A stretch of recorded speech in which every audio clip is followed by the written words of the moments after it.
Hey, community. I was having a conversation with somebody else on the phone earlier today that kind of inspired me to make this video. I think it's a topic that um, it's one that's hard to approach. So just a quick background. And what I'm going to be discussing in this video is Christianity and the TI experience. So again, quick background. I was raised very conservative Christian Baptist. I was baptized in a Christian church, in a Baptist church, sorry, when I was 12 years old. Me and my stepfather were baptized at the same time. So when I was in my early teens and into my later teens is when I really started getting involved with drinking and drugs and kind of slipped away from the church and that growth. When I was 23, I went into a program called Teen Challenge. And if anybody's not familiar with what Teen Challenge is, it's not for teens. It started off as a street ministry in New York for teenagers that were involved with gangs. And then it had such a high success rate by the guy that started it, Wilkinson was his name, or Wilkerson, that it became, widely available for any age. In fact, at the age of 23, I was one of the youngest people that was there.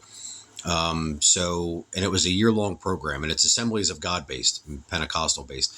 So I was exposed to a lot of things throughout that program that I wasn't exposed to with my conservative upbringing. Things like speaking in the tongues, being slain in the Spirit, being baptized in the Holy Spirit, healing, faith healing, a lot of that kind of stuff. So I remember, and this is part of my personal testimony, when I was, I think it was like right around when I had turned 24.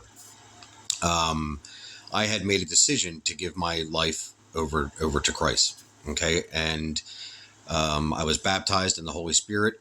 And I do remember, vividly in that moment, feeling a peace that washed over me. The man had put olive oil on his hands and he put his hands on my head. And I remember my entire peripheral vision had like a haze around it. And I felt that what the Bible describes, that peace that transcends all understanding. So, I completed the year-long program. I was really on fire for the Lord. And then in 2007, 2008, I went to Liberty University. And this was, prior to Liberty, I had gone to community college and taken my prerequisite English and math classes, that kind of stuff, and then transferred them down to Lynchburg, Virginia. And I was very blessed while I was down there. I actually got a job working for the university. I was a carpenter. I was a carpenter most of my life, but I got a job as a carpenter for the college. And I was there when Dr. Falwell, Jerry Falwell, actually passed away. And I had the opportunity to meet the man on several occasions. On one occasion, he actually got me in a headlock and started giving me noogies. And at that time, I was really, I wanted to enter ministry.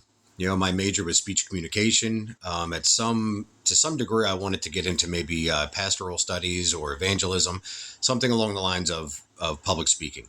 I knew I had a knack for public speaking and, speaking to an audience. So while I was down there, I relapsed terribly, started drinking, started doing drugs again. And then my brother committed suicide while I was there. And the last conversation that I had with my brother, I was already in a state of relapse, and I called him and I asked him for money for books for the summer. And he Western Union me money, and that money immediately went to drugs, went to drugs and alcohol. And then I put myself back into a rehab. And then while I was in the rehab, I was allowed to have my phone while I was in the rehab. And he was calling me one night and calling. And I didn't answer the phone because I assumed that he heard from my mother that I had relapsed and that I spent the money that he sent me on drugs and alcohol, and that he just wanted to ream me out. So I turned my phone off. And then the next morning, I woke up. And I remember I woke up before everybody else. And I remember sitting there, and I was in such an immense state of guilt and shame and embarrassment and avoiding everybody. And I remember I had a vision of my brother, and he was bathed in like a golden light. And I remember him saying thank you to me. And then about an hour later, the rehab got a phone call from my mother, who told me that my brother had hung himself that night. So it's still a little difficult to talk about, and it took me years and years and years to get over that guilt and that shame. Um, you know, so yeah, it's still, and even after years of going through that, it still hits home, to a degree. I get choked up thinking about it, but that sent me on a downward spiral, and I had a hard time recuperating from that. I felt like such an embarrassment and such a failure, and so we'll fast forward again. Now enter the TI experience, and how that conflicted with my Christian upbringing and everything that I had known biblically, because I had a very strong and sound theological and biblical background. I could argue anything, and my point would be valid. I could have an atheist walk out of a room scratching his head in a heartbeat, and then something like this happens, and immediately my mind wants to go to demonic. It wants to go to the dualistic thinking of angels and demons, and then as time went on with this experience, you really begin to learn that it's as if, the story in the Bible where Jesus goes out into the desert and he fasts, and he's tempted by Satan in a variety of ways, 3 specific ways. And then once he overcomes Satan, he's comforted by angels. And the TI experience, it's as if the 2 entities that tempted him and comforted him were the same entity.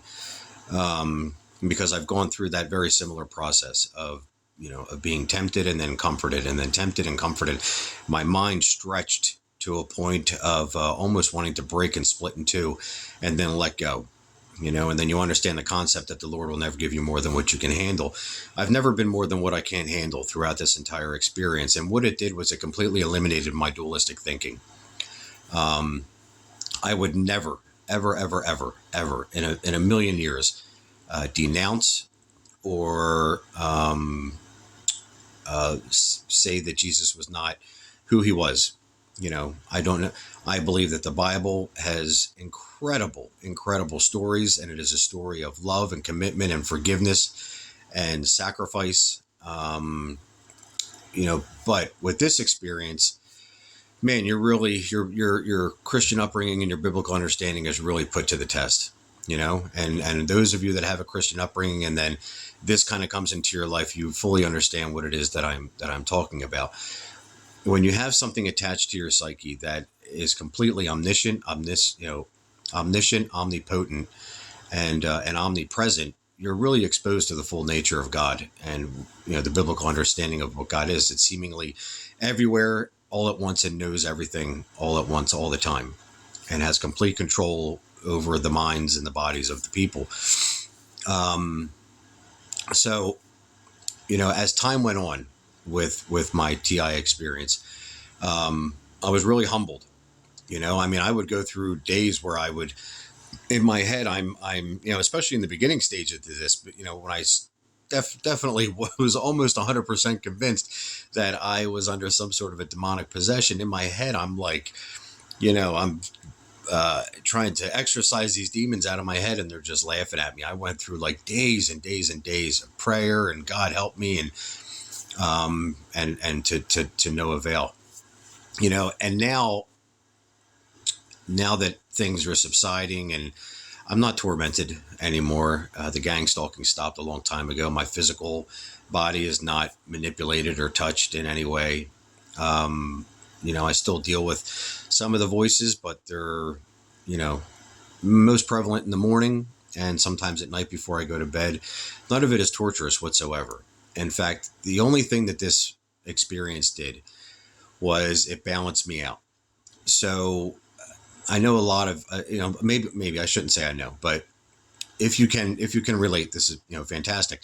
But for me, my experience went something like this. So let's say that I had the thought, I want to go to Taco Bell, right? Well, immediately I would get bombarded with voices. you effing hate Taco Bell. You love Taco Bell. Why do you want to go to Taco Bell? Taco Bell's going to make you fat. You don't want to go to Taco Bell. Taco Bell's stupid. Taco Bell's for whatever. Like I would just all these conflicting views and perceptions and perspectives I would just get bombarded with. And when this happens enough, right? Because I had very obsessive compulsive thinking. I was either the smartest guy in the room or I was the dumbest guy in the room. I was either bolstering myself up or I was really putting myself down all the time, all the time. So when you have these extremes, these polarities in your thinking at all times, ugliest, prettiest, fattest, skinniest, hate, love, smartest, dumbest, you're the best, you're the worst. Eventually you learn to get rid of those polarities and you find yourself right in that middle, which is what equanimity is, the evenness of mind, that balance of mind, where the polarities don't matter. So I would say one of the biggest lessons that I learned with my Christian upbringing and coming into the TI experience was that a catalyst is always needed to push us towards good. I shouldn't say always needed to push us towards good. A catalyst for me, let me personalize it. A catalyst for me was needed to push me towards good. So, and I used this example in Discord the other day. So let's say we'll take a man, just a hypothetical individual, that is, he's agnostic, he's atheist. He doesn't really have any sort of religious belief or theological background whatsoever, but he's living a seemingly normal American life. He's going to work, he's raising his family in his head, he's doing all the right things. And then one day he comes under the belief that he's dealing with a demon oppression or a demon possession, right? Well, in that belief that he is being oppressed or possessed, he seeks out Christ. And when he seeks out Christ, he's born again, right? So then he's bringing in these good moral values into his home. His family starts going to church, his community and him and his family. And by extension, everybody else in his environment is better because of it. Would that have happened in his life had it not been for the initial demon possession? See what I'm saying? So there's always, these seemingly negative catalysts are always needed to push us further into our positive spiritual development, right? And that's all that this program has been for me, because I had gotten very lazy in my spiritual development. I had almost given up on myself. I really had gotten to a point where I had just given up on Kevin. I didn't care anymore. I didn't care about spiritual development. I didn't care about mental development. It was made very known to me that arrested development had occurred. And this was the process that I would have to undertake. And that's very difficult for people in your family and in your friend circle to understand. When I try to explain this to my mother, who is a very devout Christian, she does her best to understand, because she was the one on her knees for 2 decades, praying for her son's salvation. So, and now, she looks at me and I'm a productive member of society, and I do great at my job, and I have an awesome apartment, and I take care of my family and my responsibilities. And not that the apartment has a damn thing to do with it, but I'm not homeless. That's what I should say. I used to have an awesome tent. Now I have an awesome apartment. I'm taking care of my responsibilities. She has her son back. This program for me was an exposure therapy program. And if anybody ever gets a chance, just do a quick Google search of what either fear exposure therapy or exposure therapy program is. And it is my belief that the TI phenomenon is an exposure therapy, like a metaphysical exposure therapy program of sorts, where it forces an individual to face their deepest fears. It's a form of cognitive behavior therapy, and face your fears you will. I faced every single fear since this started.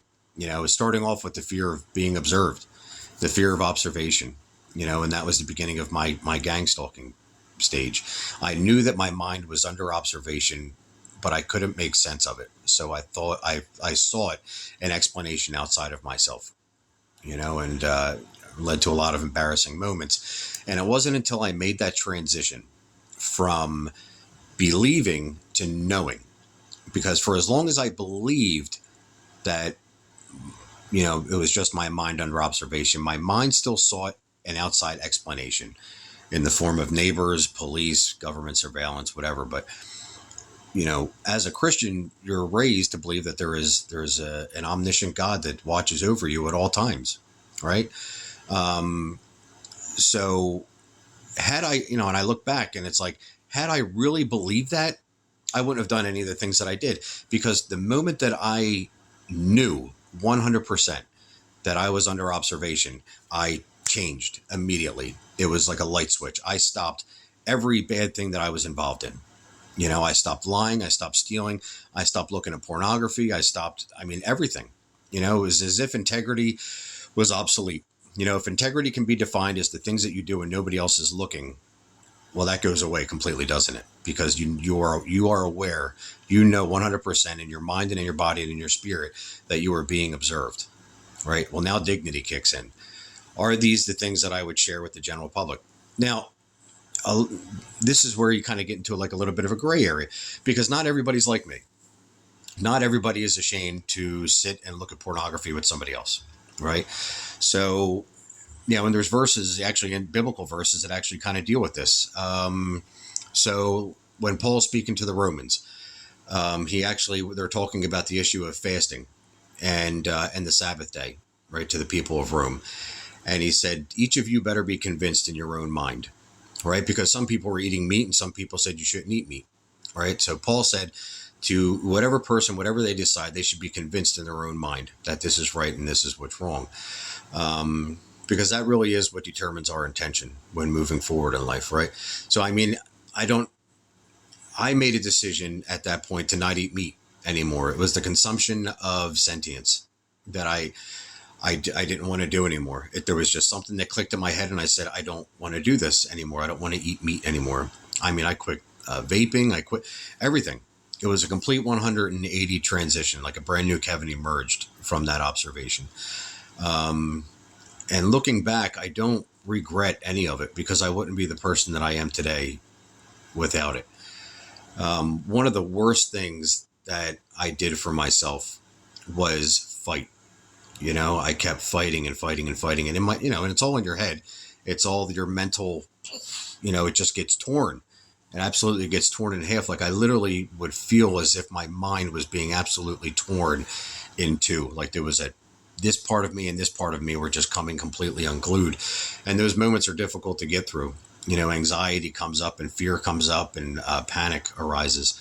So, I would say that one of the best ways that I was able to explain what was happening to me, to my family who had a really hard time understanding, was, if you look at the biblical accounts of how God interacts with people, right? So you even look at the Apostle Paul. He knocked Paul off of his horse and made him blind for several days until he had to actually go and seek somebody else out to touch his eyes. And then it said that it looked as if scales had fallen off of his eyes.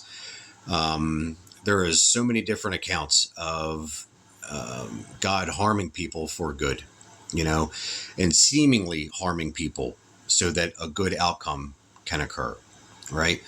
So I really had to learn how to get rid of my dualistic thinking and start thinking in terms of non-duality, right? Because good doesn't exist without evil, and evil doesn't exist without good. The two are completely reliant on one another. They're in an existential relationship. They're codependent, on each other in order for the other one to exist. And when you can really understand that, right, you start to see that you can't really think in terms of good or bad. There's just education and enlightenment. Really, that's what most, if not everything in life comes down to, education and enlightenment. I can look back at every single moment of my life, even something as terrible as what happened with me and my brother. And hindsight always paints a much clearer picture of education and enlightenment. So if you find yourself engulfed by this phenomena and you're really grappling with that issue, really start looking at things with the perspective of education and enlightenment. The only thing that I can really offer is my own personal experience and how I've gotten through it and how I'm able to sit here today, sober, happy, healthy, strong, mentally sound, productive member of society, having gone through all of that. So, all right, I hope you guys are getting something out of these videos and that they help. And please leave feedback or comments. And moving forward, something else that I would like to do is start having conversations with people on an app called, or it's actually a website called StreamYard. Some of the podcasts that I've done have been done on StreamYard, and it's a really great outlet. And what I'd like to do is just have a conversation with another TI for maybe a half an hour and go over some of the things that we've gone through, some of our experiences. So if anybody would be interested in doing that with me, then I would post it to the Reddit community and other communities, and also to the YouTube link, and get some more of these conversations going. I think it's very important moving forward for people that are going to find themselves in this, because this phenomena has nowhere to go but up. The more technologically advanced that we become, the more people are going to seek a technological explanation for what is happening in their minds. It's inevitable. It's going to happen. So yeah, if you're interested in having a conversation with me for like half an hour or so, we'll just go over like a little bit of your testimony, and I don't even care what it is. I don't care. You could say, F the government for all I care.